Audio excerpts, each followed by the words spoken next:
welcome to another program of Arabic Hour on a very critical and important subject. It's about sanctions imposed on Syria, or more accurately, on the Syrian people. And I have with me here Dr. Marwa Osman, who has done quite a bit of work on this. And we will discuss the implications, the consequences, the illegality in many sense, because this sanction is imposed outside the framework of the United Nations. And we will also try to see to what extent, especially now after the earthquake and the devastation it has brought, to what extent keeping these illegal sanctions imposed as a collective punishment on the Syrian people is not acceptable, and to a great extent has failed in this objective because the premises upon which it's based is faulty. I'm going to begin by asking Dr. Marwa if she would go through the history, how these sanctions have been imposed, and to what extent, as she sits on the grounds and she sees in her own eyes and experience the plight of the Syrian people grappling with these illegal and, in many respects, a collective punishment and a crime against humanity. Dr. Marwa, please take us on. Thank you, Professor Atif, and Marwa is enough. Thank you very much for having me on the Arabic Hour. It's a pleasure and an honor. It's a very important topic that you touch upon, Professor Kubursi, because the people in Syria are living in such a dire situation that needs the help of anyone. So it's highly and immensely important, Dr. Kubursi, to talk to the Western public about this, because the people need to know that these unilateral punitive measures, which the US calls sanctions, but they are not sanctions. It's even illegal to call them sanctions because they are not UN imposed sanctions. The world did not decide to put sanctions on the Syrian Republic and the Syrian people, but it is the United States unilaterally that made that decision, which makes it basically illegal. These measures that were supposedly imposed on the government and government officials are actually imposed to suffocate the Syrian people. How is that? The issue is people don't really realize what do sanctions mean and what sectors these sanctions hit. Usually inside of any country, not only Syria. You can see Cuba, Venezuela, Ecuador, a lot of countries that are now under sanctions, unilateral punitive measures, again, by the United States of America. But in Syria in specific, let's talk about how it started and how it escalated later on after the Caesars Act as well. At the beginning of the global war on Syria in 2011, when the Western world decided that they need regime change in Syria, and they started funding all sorts of extremists, including Daesh, and that's not me saying, that's the emails of Hillary Clinton saying that the US actually helped Daesh. With that happening, with a lot of death happening, a lot of destruction happening, the United States of America decided through its treasury to try and ban any sort of exchange with the Syrian Central Bank. And because the Syrian Central Bank is not actually directly linked to the US Treasury, for example, like the Lebanese Central Bank is, like mostly all of the world's central banks are, except these 6 or 7 countries that are now under sanctions, like Iran, like Venezuela, like Cuba, which refuse to link their central bank, their financial system, to that of the US Treasury in the US.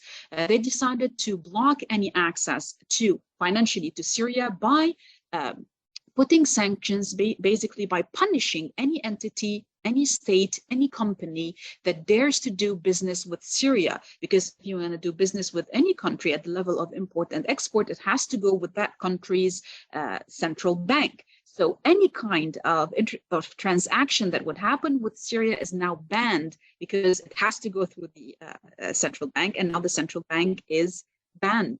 It has sanctions imposed on it by the US Treasury. It started there. But when you start there, people don't understand what are the institutions that are linked with the central bank inside of Syria. Syria is a country that is, it's a democratic country, and at the same time, it's a socialist country, which means that people get education for free, people get healthcare for free. So it's a system that everyone benefits from. And Syria was a country in 2009, you can find a very, very interesting documentary on the BBC talking about how Syria is a self-satisfied country that is developing. It's one of the developed Arab nations, and how beautiful it is, how the people are living in peace. Just 2009, you can see that documentary. Moving on to 2011 and on from there, you could when those sanctions happened, they started affecting all the sectors of life for the Syrians, because Marwa, excuse me.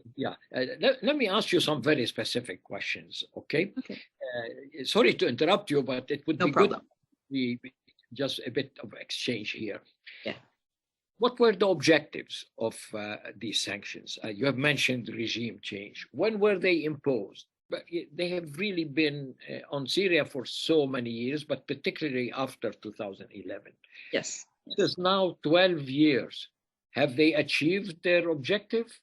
If they have let's say what the objectives are. The US claims that the objective is to punish Bashar al-Assad, the elected president of Syria, and the government of Syria, because they are supposedly killing the Syrian people, because they are not willingly coming down and listening to what the people's demands are, not mentioning that the country is under attack by terrorism and by the Israeli entity at the same time, and by focus by France, UK, and the US, which launched, if you remember, Tomahawk cruise missiles from the Mediterranean into Syria. Without mentioning all of this, that was the main objective. They wanted to sanction them, to push them to leave their positions. And then they said, no, we're going to escalate these sanctions to, yes, to push the people, to sanction the people, to make the people suffer, because this way we can make sure that the people would rise up against that government, rise up against the president, and push them to leave. No, that did not happen. The objectives were never met, but the real objectives at hand was to make the Syrian people suffer enough to say that they succeeded. But they succeeded in making them suffer, but they did not succeed in pushing the Syrian people in overthrowing their elected government and their elected officials. Exactly.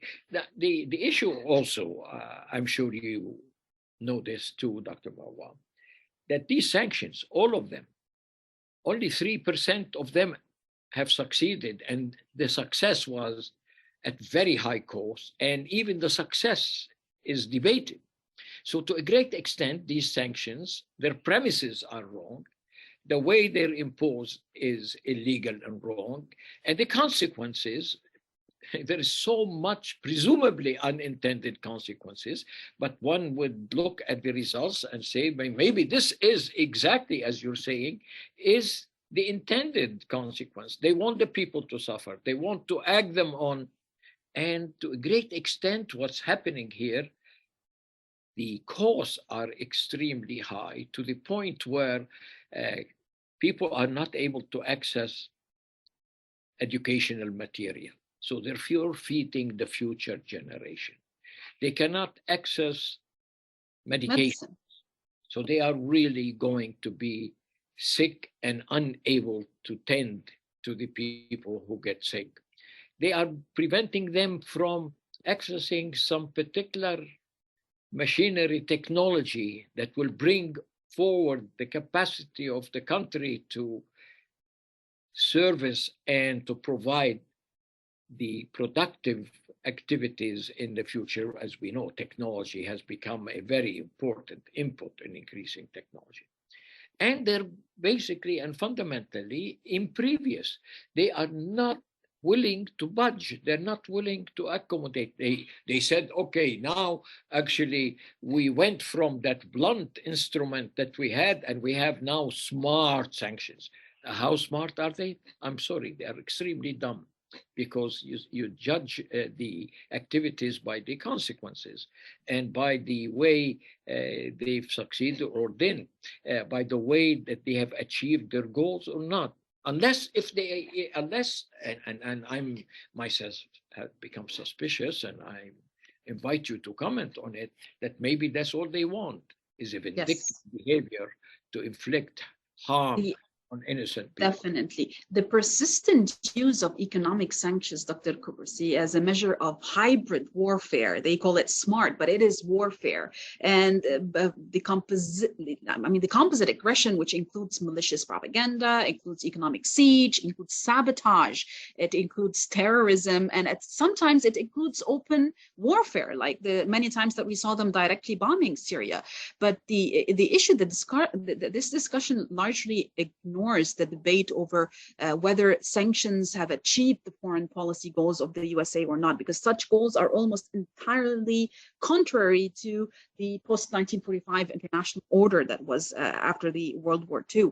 But as it happens, even though US unilateral sanctions have expanded in recent decades, and there are a lot of studies that talk about this, but only a chunk of it, a very small percentage of it that has actually worked, but it had not only hurt the Syrian interests as well. At some points, it even hurt the American economic interests, but they don't care because they see that at the end of the day, these sanctions are some sort of a supplementary weapon of war that they can use against the people in Syria.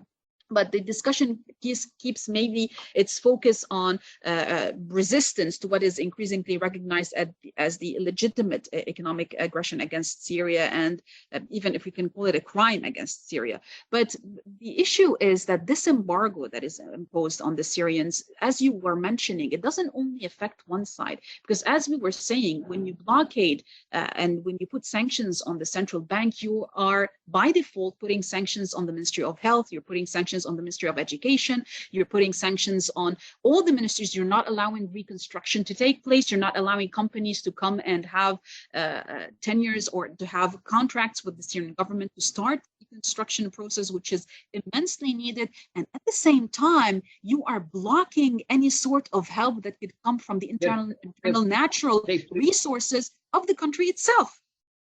They're preventing planes from coming and landing with supplies, with the humanitarian supplies that the United Nations Food Program and OCHA, the Office of the Coordinator Humanitarian Assistance, were unhappy in the sense that so many countries were afraid to be accused of contradicting or in a position where they have not obeyed the sanctions, and they will be punished for it, and therefore have not been willing to ferry or carry the humanitarian aid, especially after the earthquake. One thing that many analysts have come up and said, to a great extent, they try to portray these sanctions as if a non-violent, way of doing things. Unfortunately, we all know that they have caused innumerable suffering and death and injury to people. And many people are really saying that there is no way you can call this anything other than a war measure act and an infraction of the human rights of the Syrian people and an attack on the sovereignty of a country that's member of the United Nations. And therefore, to a great extent, this is a violent war measure and has to be dealt with as a violent war measure. What do you think?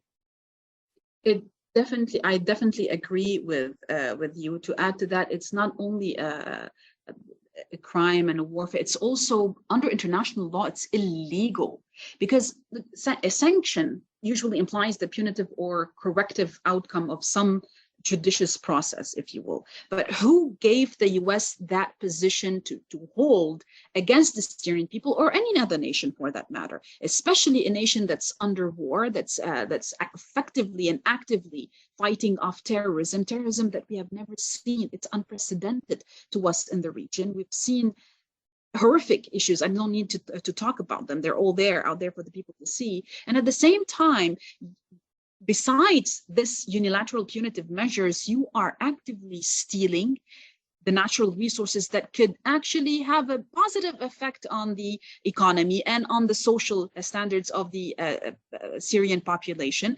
Not only sitting there protecting the oil, also selling it. So you're stealing it, you're making money out of it, and at the same time, in that specific area, you're also giving way for terrorists to remain having the upper hand in that area. So imposing siege, embargo, bombing, stealing the resources, and also helping proxies on the ground elevate their terrorism.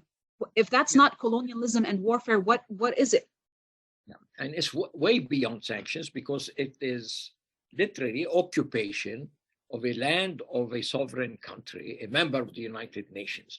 And I take it from the word, from the horse's mouth. Secretary Clinton said, we created Daesh, yes. ISIS. We helped them. Mr. Trump, he says, we're there for the oil. We're protecting the oil. Yeah. And 90% of the wheat was burnt, chemically burnt by the United States of America to actively starve the Syrian population. And this has been going on for the past 3 years to make sure that the Syrians suffer and starve. And whenever they try to find a corridor, because the Syrian army has given a lot of good life spent given there at the border, to open the border with Iraq, to allow some help to come to the Syrian people. And that also gets bombed on a daily basis, if not weekly basis. Now, when you say, they're starving the people, that's absolutely the case. I mean, it's not a general accusation. No, I'm not exaggerating. I'm literally just describing the situation. I mean, there is evidence. Where are they? They have occupied the area which is the most fertile, Al Jazeera. This is the eastern part of the Euphrates. Yeah, and this is basically where they grow their wheat, and they grow their food, and they even grow rice. So to a great extent, and then we have seen evidence and pictures of burning some of these fields, and therefore trying to burn the food instead of going into the mouth of the people who are hungry and who need it and who are sick. So to a great extent, this is not anymore a sanctions. So this has really went up to an occupation. It's going up to a point where the United States is actively sitting on a sovereign country's resources and denying these people, even under international law, even if we accept it as an occupation. The occupier is not allowed to use and benefit the resources of the people who are under occupation. To a great extent, what we have in Syria is exactly what we have in Palestine, where the Israelis are stealing the water and resources of the Palestinians. Unfortunately, the Americans are stealing the resources of the Syrian people. And they're pretending they're there to help the Syrian people. How on earth can you explain to me that you help the Syrian people when you deny them the ability to use and to benefit from the resources? And you say that you really want a peace and you want people to live in security and peace. Then why would you bring terrorists from 70 countries and dump them on the Syrian land to create the havoc that they have created and the mess they have created, the destruction they have created? No matter what, there are two sides to a war, but by God, one side had come from outside and have really invaded, and one country has come against the international law and against the United Nations Charter. And then to a great extent, it is extremely important to recognize that the continuation of these sanctions, the continuation of the American there, and what people don't seem to recognize or appreciate is that by being in Syria, the United States Army is only feet apart from the Russians. This is a tinderbox. The presence of the Americans in Syria uninvited is basically and fundamentally putting the world at the brink of a nuclear holocaust. And that's really not what's very hypocritical of the West, Dr. Kubursi, is that when you raise these issues with Western institutions, especially human rights institutions, or the EU for that matter, the EU, for example, claims that food and medicine are exempt from the sanctions, but they're not. Harsh financial sanctions on Syria, they block procurement, they block actual treatment. Cancer treatment is not getting into Syria because companies are sanctioned and they cannot have transactions with the Syrian government. And the only way for the people in Syria to get these treatment is if the government actually pays for them and buys them and get them to the people for treatment. Hence why we see that the Syrian medical, we had research centers bombed by the Israeli entity where they claimed that they were arms centers, but they were actually centers of R&D, research and development, for that specific reason. And at the same time, you have international organizations like the World Health Organization that says that critical shortages of cancer medication, of insulin, of many anesthetics, of antibiotics for intensive care units inside of Syria, they are all not found. Even vaccines, simple vaccines, at some point, polio spread again in Syria, in a country that has never seen polio in more than 120 years. But it spread again because they were not getting the vaccines that they needed from the World Health Organizations. The US was even blocking the WHO from sending vaccines and medicines to Syria. This is just the tip of the iceberg if we want to talk about what happened after the February 6th catastrophic earthquake and how the US lied to the entire world by saying we are lifting the sanctions. Those liars, they said they are lifting it for 180 days and still they wouldn't allow aid and relief planes to land inside of Damascus. They were landing in Beirut, which would take another 12 hours to reach to Aleppo.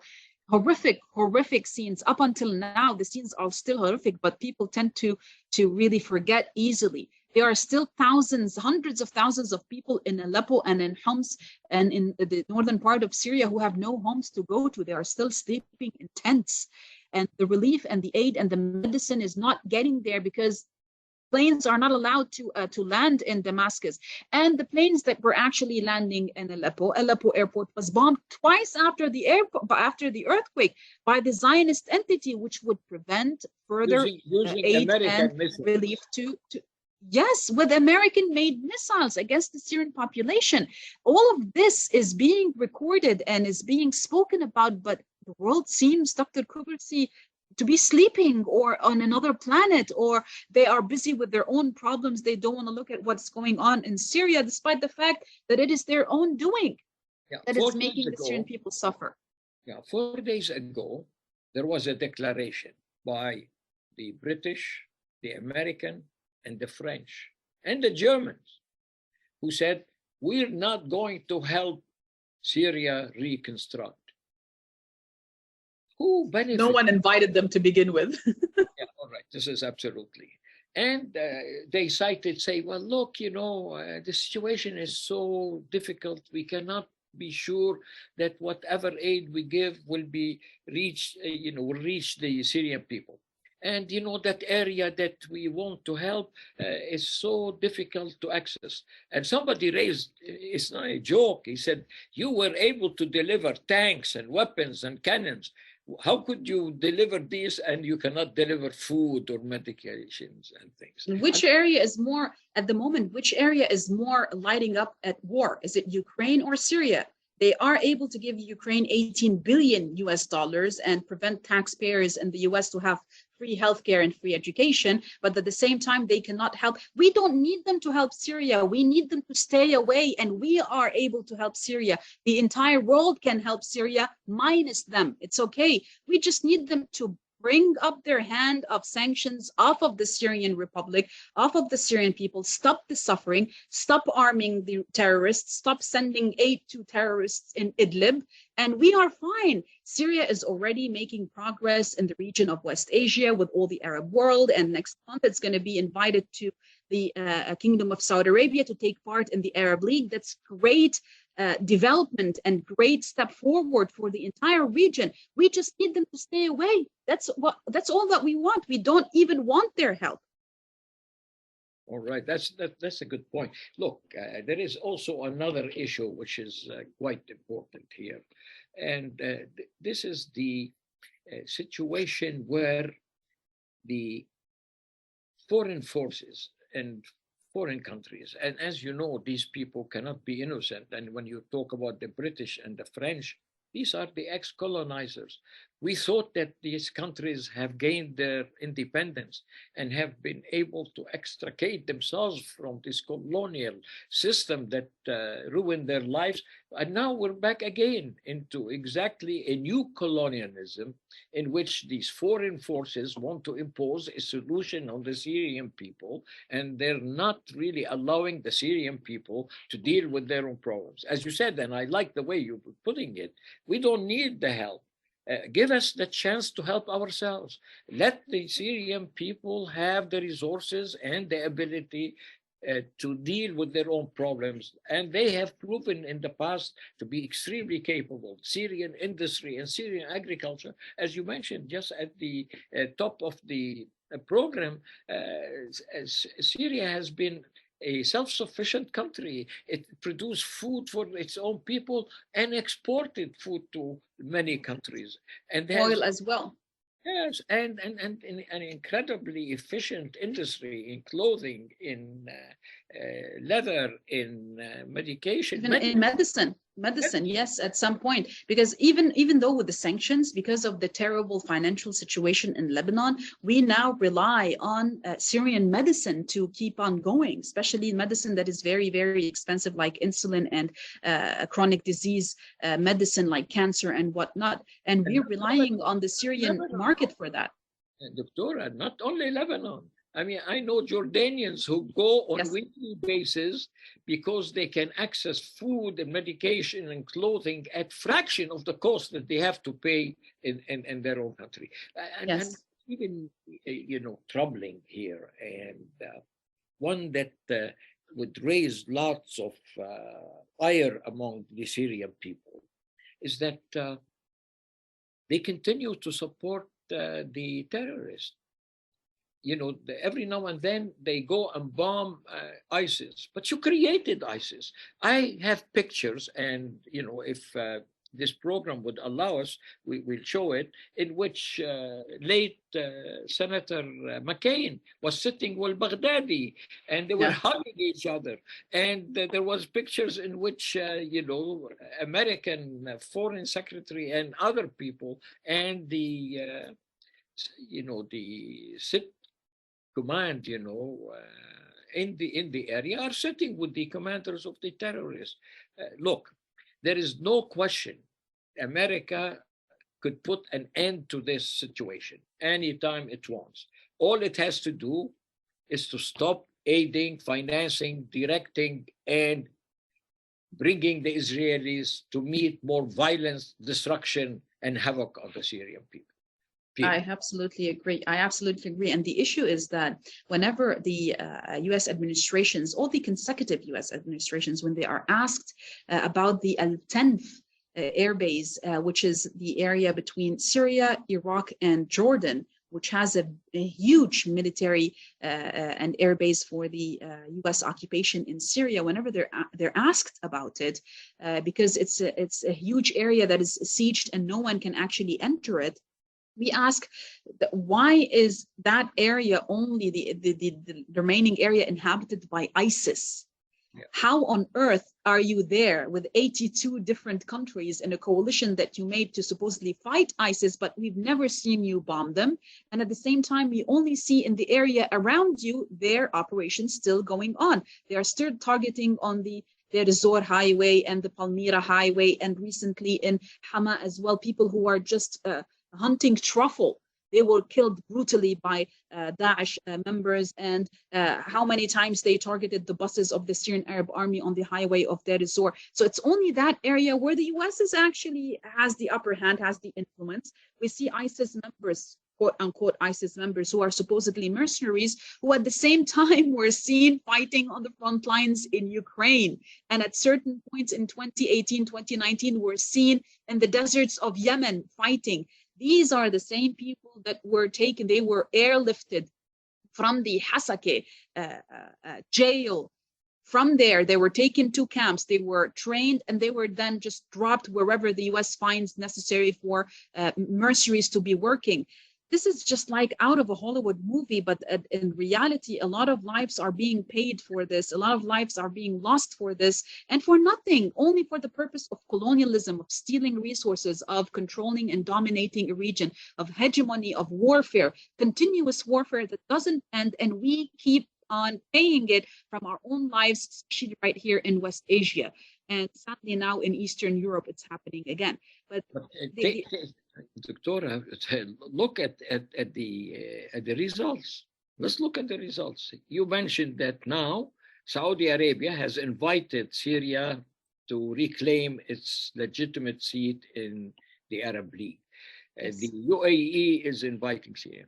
There was an agreement to a joint agricultural plan between Iraq, Syria, Lebanon, Jordan, and Palestine.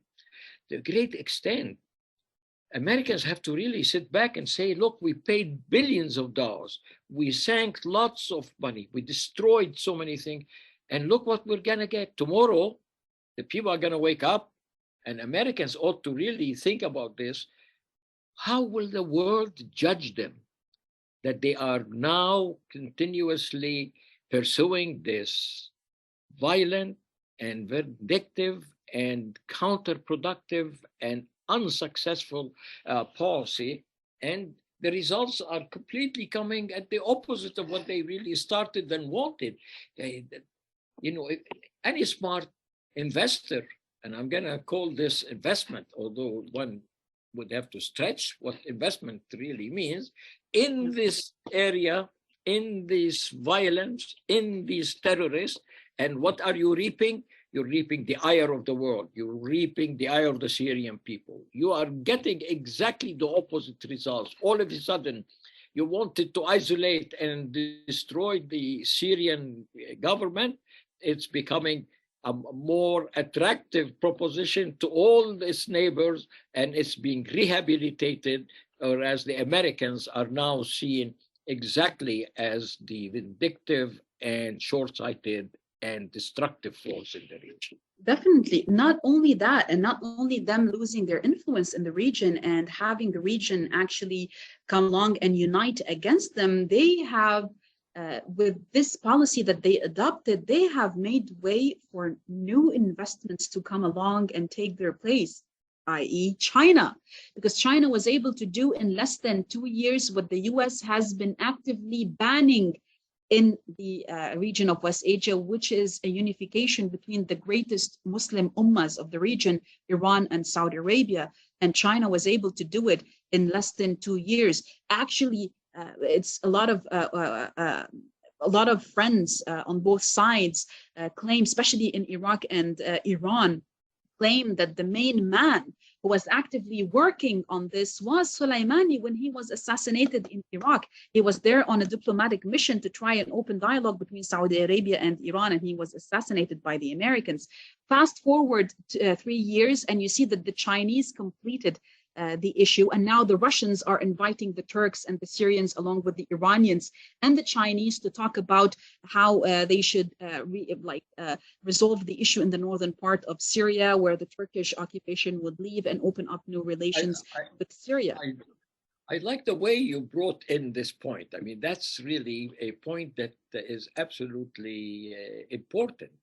And I like the way you have really weaved in the developments that brought the Saudis and the Iranians under the auspices and the good offices of the Chinese. I mean, if I was an American, I would be absolutely stunned.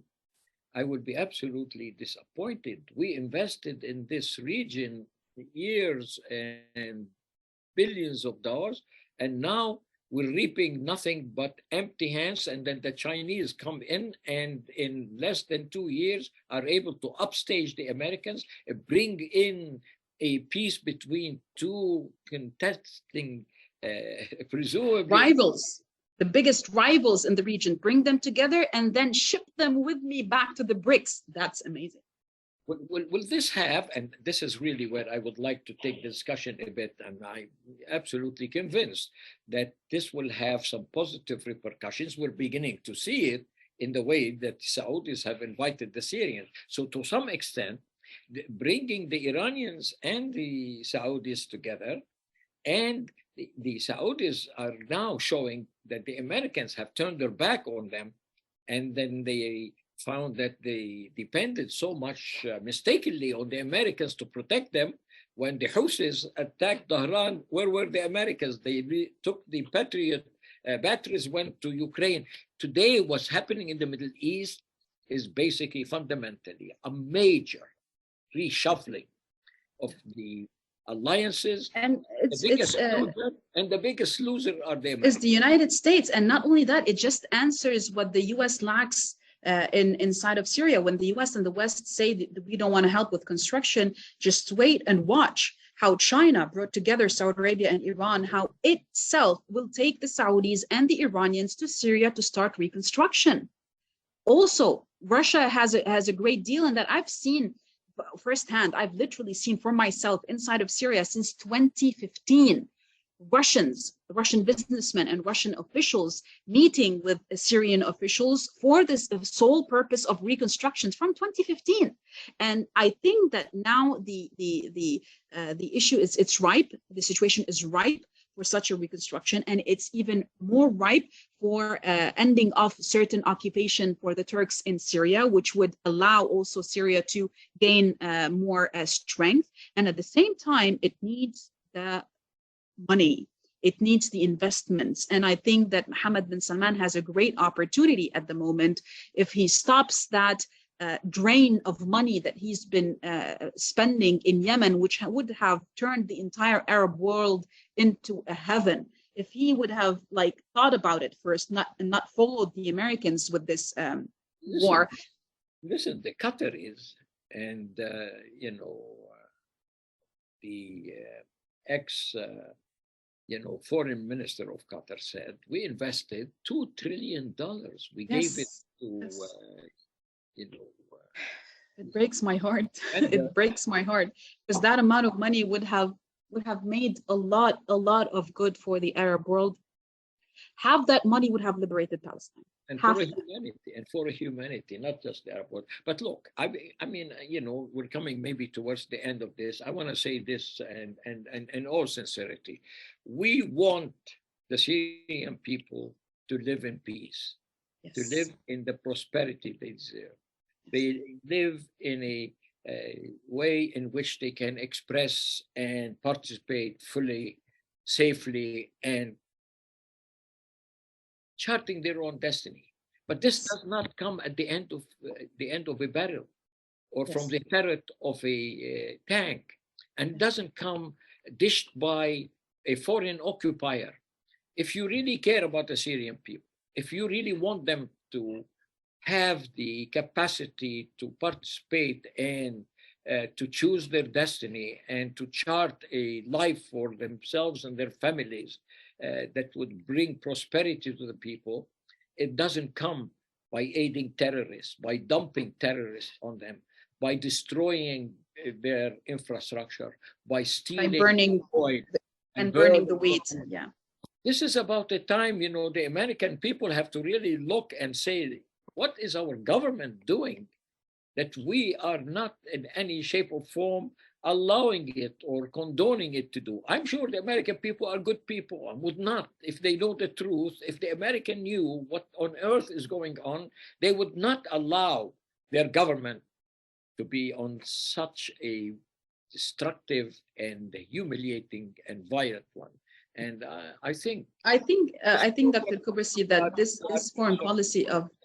We are talking from Boston, and we're talking to the American people. And I would like to really say to the American people, you have a chance to stand up and raise your voices. You've been always a country that you talk about a government from the people, by the people, to serve the people. Well, allow the people of Syria to have a chance. Allow them to live in peace. Stop this violence. Stop aiding these people who have no interest except in destroying this country, this historic country. This is a country where the religions of the world have really emerged. St. Paul was in Homs, until now there are traces that would show where he was. This is a time for the Americans to stand up and tell their government, enough is enough. You have destroyed the image of the United States. You have maligned the principle of the United States. This is a time, and there is really an opportunity. And Syria gives the American people the best example to come up and say, we're going to stop this madness, stop this violence, stop vindictive behavior. Well, I think that is going to happen, but I don't think that's going to be based on Syria. I think that the foreign policy of the United States of America, the foreign policy that has been going on since after World War II, has brought the empire into the position that it is in right now, to a point that it's collapsing from the inside out. And the financial crisis that has hit the US markets, and that would have it will have devastating effect on the Americans and their daily lives. And it will have a great effect on the inflation in the country, and the price of commodities will go up at least threefold. That I think that the Americans, when it hits home, we're going to see something that we have never seen before inside of the United States of America. And I think that would spell the end of the US rhetoric, both inside and out. And I think that would also give a chance to the American population to understand the heaviness and the effect of the disastrous policies that their government was making on their behalf, by the way, with their tax money, against people who are at least 10,000 miles away. So I know that, yes, it is a collective acknowledgement of the issue, but at the same time, when it hits home, it's going to be hitting hard. Yeah, I'm going to ask you one question. We're coming towards the end of the program. There is a group who are touted as if they are helping people. They call them the White Helmet. And there are really evidence, and an American journalist have herself exposed these people are basically instruments of British intelligence, and have been absolutely, photo ops. And if anything, they are really working against the interests of the Syrian people. Do you have any comments on this? Of course, I will gladly and happily share all the links needed for the people to see how members of the so-called White Helmets are the same members of Hayat Tahrir al-Sham and Al-Qaeda in the northern part of Syria. We have archived all the information needed, where you see the same people in one photo wearing the white helmet, in another photo trying to behead a 13-year-old boy. I'm not exaggerating. It is all there, and I'm happy to provide you with all the links needed for the people to know about it. But let me say one thing. The white helmets, the word white helmets, if you translate it to Arabic, it has no meaning. Its meaning is so unfamiliar. Okay, it's unfamiliar. It's similar to the word Al-Qaeda, which in English, it's the base. So someone is translating operations wrongly and then propagating as if it's part of the land when it's not. It has nothing to do with the natives. It has nothing to do with the initiatives of the Syrians themselves. And at the same time, as said by the UK itself, the millions of dollars, you can see from the beginning of the war on Syria, the executive people, the people in executive offices who consecutively took office as prime ministers in the UK, all of them actually admitting that, yes, they do send money and help to the White Helmets, whose headquarters is in Diyarbakir in Turkey. And then from there, they send them, after training them, they send them to the northern part of Syria in Idlib. We have a lot of videos that show that the White Helmets are liars. They are fake. They fake calamities and danger, and then they play the role of being saviors when they are not. They are part of Al-Qaeda, part of Hayat Tahrir al-Sham. They are terrorists, and I'm not just saying that for saying this. We have evidence for it. You can follow Vanessa Beery, the British journalist who extensively wrote about it. You can follow the Canadian-American journalist Eva Bartlett, who extensively also wrote about it and reported about it. We have many videos about it. We have even testimonies from the people in the areas that were occupied by Hayat Tahrir al-Sham before they were liberated by the Syrian army and its affiliates, where the people telling their testimonies how those white helmets were terrorizing the people, were killing the people, were raping the women. It is something horrific out of a horror movie, but it happened. It all happened in Syria. We have it all archived. Just hit me on Twitter anytime you want. I'll paste that link.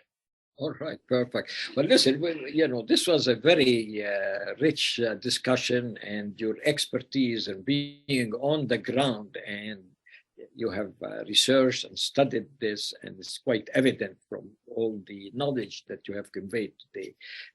This is a very important meeting. This is an important program because we're giving the Americans at least a chance to see from the ground and an alternative picture to the propaganda that they have been fed, and that there are going to be some very major tectonic shifts in the region, and they're not going to be in favor of Americans, and they have really bungled this whole project, and they continue to do so.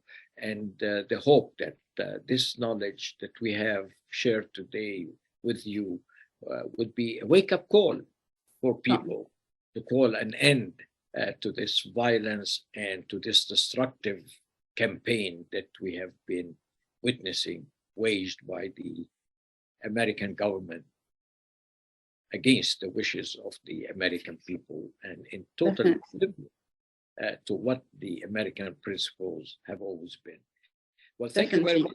And, Dr. Atif, it's your efforts and Mike's and Nabi's efforts. I want to thank you very much for including me here. I'm very humbled to be in front of you, especially because I'm a big fan of your work and of your contributions to all of the causes in the western part of Asia. And thank you for having me. And I'm always at your service, especially to try and help the people get educated about what our region has been going through because of the policies of the United States of America. You better watch what you're saying, because we're going to call on you many times. My pleasure. I'm at your service. Well, on behalf of the Arabic Hour, I thank our listeners and our audience for sharing this time with us, and hope that you have enjoyed it as much as I did. Thank you, and we'll meet again.